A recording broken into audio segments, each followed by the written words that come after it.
Hey guys, अस्सलाम वालेकुम। I hope आप लोग खैरियत से होंगे and happy new year. But I am very late right now in this time. शायद 3 to 5 जनवरी हो जाएगा जब तक मैं वीडियो अपलोड करूँगी।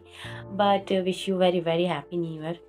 दैन मैं आज बहुत ही इंटरेस्टिंग टॉपिक लेकर आई हूँ आपके लिए, जो शायद ही मोस्टली जो मेरे बिगनर्स हैं उनको बहुत ज़्यादा प्रॉब्लम क्रिएट करता होगा। आज मैं आपको एक बहुत ही इंटरेस्टिंग टॉपिक के बारे में बताने वाली हूँ। तो क्या आपको भी नो और नॉट के कन्फ्यूज़न को लेके बहुत ज़्यादा प्रॉब्लम होती है, और आपको इतनी मैं आसान ट्रिक बताने वाली हूँ कि आप नो और नॉट की कन्फ्यूज़न जो आपको प्रॉब्लम क्रिएट कर रही है, आपको इन सेंटेंस बनाने में प्रॉब्लम होता है, and then you will very confuse how which time you will use not and no. So in this video हम बात करेंगे नो और नॉट के डिफरेंस के बारे में। इस वीडियो के बाद आपकी सारी कंफ्यूजन दूर हो जाएगी और आप बहुत ही अच्छे से नो और नॉट को यूज कर पाएंगे will be in the future. Let start the video. Guys, let start the video. No versus not, what's the difference between about it. चलिए तो स्टार्ट करते हैं वीडियो को और जानते हैं नो और नॉट्स के डिफरेंट के बारे में। ठीक है, तो नो और नॉट के बीच का डिफरेंस समझना काफ़ी सिंपल है। अगर आप ध्यान से देखें, हिंदी में दोनों का मतलब नहीं होता है, लेकिन इनका इस्तेमाल अलग अलग जगह पर होता है। अब मैं आपको इनका इस्तेमाल बताती हूँ। सबसे पहले मैं नंबर 1 नो का इस्तेमाल बताऊंगी आपको।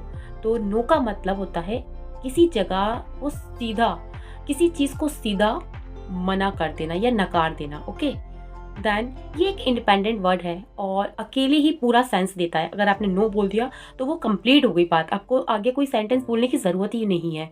आपने अगर किसी भी चीज़ को नो बोला तो वो सेंस, इतना सेंस देता है, मतलब कि वो कंप्लीटली बात खत्म हो जाती है वहीं पर। ओके, मैं आपको बहुत सारे एग्जांपल देने वाली हूँ जिससे आपको कंप्लीटली बहुत अच्छे समझ में आएगा। इसका इसका यूज़ ज़्यादातर जवाब देने के लिए होता है, यानी कि आप जो भी क्वेश्चन किसी ने आपसे पुट किया है और आपको उसको सीधा आप आंसर दे रहे हो और वो आपने नो में बोल दिया, तो वो कंप्लीट सेंस रखता है। ये एक बहुत ही इंडिपेंडेंट वर्ड है नॉट, नो जो है। ठीक है, फॉर एग्जाम्पल मैं आपको एग्जाम्पल के साथ समझाता हूँ। एग्जाम्पल है, तुम स्कूल जा रहे हो। मैं आपसे क्वेश्चन कर रही हूँ, तुम स्कूल जा रहे हो, और आपने बोला नो। तो इसका मीनिंग सीधा सीधा आया कि मैं स्कूल नहीं जा रहा हूँ। क्या तुम्हें चाय चाहिए? तो आपने बोला नो। तो इसका सीधा सीधा सेंस निकल कर आता है, मुझे नहीं चाहिए, मुझे नहीं चाहिए। ओके, तो आपको बहुत अच्छा क्लियरली पता चल गया होगा। तुम स्मोक करते हो, आपने बोला नो, यानी मैं स्मोक नहीं करता हूँ। क्या तुम कल स्कूल आओगे? आपने बोला नो, यानी मैं कल स्कूल नहीं आऊँगा। क्या मैं आपसे पूछ रही हूँ, जैसे तुमने तुम्हें खाना खाना है, आपने बोला नो, तो इसका मतलब है मुझे खाना नहीं खाना। इसका कंप्लीट सेंस होता है। ओके, और बहुत इजी है समझना, कॉन्सेप्ट ज़्यादा कंफ्यूजिंग वाला नहीं है। बट हाँ, अभी मैं लास्ट में आपको कुछ ऐसा बताने वाली हूँ इससे आपको और इजीली याद हो जाएगा नो और नॉट का डिफरेंस। ओके, कहते हैं नॉट के बारे में, क्या नॉट का क्या यूज़ है और कैसे कब कहाँ किया जाता है। ठीक है, तो नॉट का मतलब है नहीं, ये तो आपको पता ही है, नॉट का मतलब भी नहीं होता है। और लेकिन इसका यूज़ वर्ब के साथ होता है। नॉट जहाँ भी यूज़ हो रहा होगा वहाँ वर्ब की फर्स्ट सेकंड थर्ड फॉर्म ज़रूर अवेलेबल होगी। ओके, किसी चीज़ को नकारने के लिए ही होता है, सेम दैट है ना। ये सेंटेंस के बीच में आता है और निगेटिव सेंटेंस बनाता है। जैसे जो भी पॉजिटिव सेंटेंस होगा और नॉट वहाँ जब भी इंटर करेगा बीच में करेगा और उस पॉजिटिव सेंटेंस को निगेटिव में चेंज कर देगा। इसका ज़्यादातर मोस्टली यूज़ ये है, और मैं आपको बहुत सारे एग्जांपल दूंगी जिसको आप बहुत इजीली इसको याद कर पाएंगे, समझ पाएंगे इजीली। तो आपको समझ में आ गया होगा नॉट बहुत इजी है, नॉट का मतलब ही नहीं होता है। और इसको जो हम यूज़ करते हैं, जब भी हम इसको, आप कहीं भी इसको देखेंगे तो नॉट जहाँ भी विल अवेलेबल होगा वहाँ वर्ब की फर्स्ट सेकंड थर्ड फॉर्म ज़रूर प्रेजेंट होगी और ये सेंटेंस के बीच में आएगा। ओके, तो मैं आपको कुछ just give a example to you, तो जिससे आपकी हेल्प हो जाएगी। फर्स्ट एग्जांपल है, आई एम नॉट हैप्पी। मैं खुश नहीं हूँ। तो आप समझ रहे हैं, आई एम नॉट हैप्पी, मैंने एक सेंटेंस बोला मैं खुश नहीं हूँ। She is not coming today, वो आज नहीं आ रही है। They do not like T, उन्हें चाय पसंद नहीं है। तो आप देख रहे हैं ये हमेशा इंटर कर रहा है कहाँ पर, बीच में, और हर जगह वर्ब की फॉर्म अवेलेबल है। जैसे इज़ एम आर आप जानते हैं, ए एम जो है वो प्रेजेंट कंटिन्यूअस की फॉर्म है। इज़ एम आर जो हेल्पिंग वर्ब होती है, और नॉट इज़ को, और मैं ज़्यादा डीप नहीं जाना चाहती क्योंकि यू ऑल आर बिगनर्स। इस एम आर के बारे में और ज़्यादातर डीपली हम बाद में बात करेंगे, बट ये इस एम आर जो होती हैं ये हमारी वर्ब होती हैं। Just be like you know what, हम कह सकते हैं ये हमारी हेल्पिंग वर्ब कहलाती हैं, और उनके बाद नॉट लगा है। तो आपको बहुत अच्छे से समझ में आ गया होगा, और अगर आपको नहीं समझ में आया, you will ask anything in the comment section, okay. और मैं एक और आपको ट्रिक दूंगी जिससे आपको बहुत ईजिली क्लियर हो जाएगा, ठीक है। तो चलिए आगे बढ़ते हैं। तो मैं आपको ये बता दूं, इस एम आर जो हमारी वर्ब फॉर्म है, हेल्पिंग वर्ब फॉर्म है, आई एम नॉट हैप्पी, उसके बाद एम जो लगा है उसके बाद नॉट लगा है, तो आपको समझ में आ रहा होगा। उसके बाद मैं आपको बता दूं, इज़ लगा है तो वो भी हमारी वर्ब फॉर्म है, उसके बाद नॉट लग रहा है। और अगर इस साइड देखें, लेफ्ट हैंड साइड, कम जो है, कम भी वर्ब का फॉर्म है, और उसके बाद आई एन जी उसमें ऐड हुआ हुआ है। उसके बाद आप नीचे थर्ड क्वेश्चन पे आएंगे जिसमें मैंने बोला they do not like me, तो जो नॉट है, नॉट जो मैं बोल रही हूँ उससे पहले जो लाइक है वो भी वर्ब की फॉर्म है, और डू भी वर्ब की फॉर्म है। सो फर्स्ट सेकंड फॉर्म्स यहाँ सब अवेलेबल हैं, और इसके बीच में नॉट लगा है, ठीक है। तो I know you all are understand what I say. So बढ़ते हैं आगे।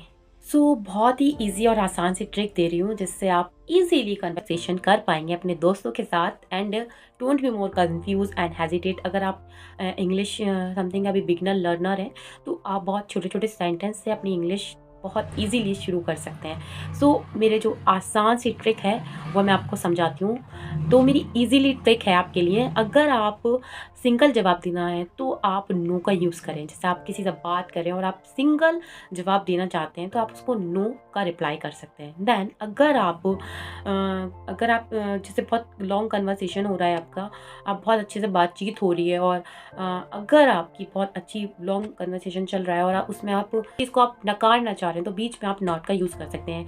अगर सेंटेंस के बीच में नहीं लगाना है तो आप नॉट का यूज़ करें, और एकदम क्लियर आपको जवाब देना है तो आप नो का यूज़ करें, ठीक है। तो इंशाल्लाह आपको समझ में आ गया होगा। जैसे मैं आपको एग्जांपल भी दे देती हूँ, इज़ नॉट लाइक यू, ठीक है, समझ में आया, वो आपको नहीं पसंद करती है, ठीक है। और अब मैं नो का आपको मैं एक एग्जांपल देती हूँ। तो नो का एग्जांपल होगा जैसे do you need water, no I don't need. समझ में आ गया आपको। May I help you, no. समझ में आ गया आपको, क्या मुझे ज़रूरत नहीं है मदद की। एंड अगर नॉट का बात करें तो नॉट का भी आपको समझ में आ गया होगा। एंड चलिए आगे बढ़ते हैं, आपको इजीली ट्रिक ज़रूर समझ में आई होगी, और आगे भी बहुत सारे एक बोनस टिप आपका इंतज़ार कर रही है। तो अब बोनस टिप ये है कि इंशाल्लाह इस टिप के बाद आपको ये नो और नॉट आप कभी नहीं भूलने वाले हैं लाइफ में। एंड देन अगर आप बहन, भाई, सिस्टर, मम्मी, फादर या मदर, कोई भी ये वीडियो देख रहा है ना, तो वो अपने बच्चों को, अपने बहन, भाई, सिस्टर्स को ये कॉन्सेप्ट बहुत अच्छे से समझा सकता है, क्योंकि समझाने वाला है भी। नो और नॉट का कन्फ्यूज़न बहुत लोगों को होता है। तो बोनस टिप ये है कि नो का यूज़ हमेशा नाउन के साथ होता है। जैसे आप मान लीजिए जब भी आप नो का यूज़ करेंगे तो वहाँ noun is almost available, is no water, यहाँ पानी नहीं है। समझ में आया आपको? वाटर जो है एक नाउन है, ठीक है। सेकेंड एग्जाम्पल मैं आपको देती हूँ, नॉट हमेशा वर्ब के साथ ही आएगा। जब भी नॉट का यूज़ हो रहा होगा वह वर्ब हमेशा अवेलेबल होगा। I am not drinking water, मैं पानी नहीं पी रहा हूँ। और भी बहुत सारे एग्जाम्पल हैं, जैसे आई हैव नो मनी, मेरे पास पैसे नहीं हैं।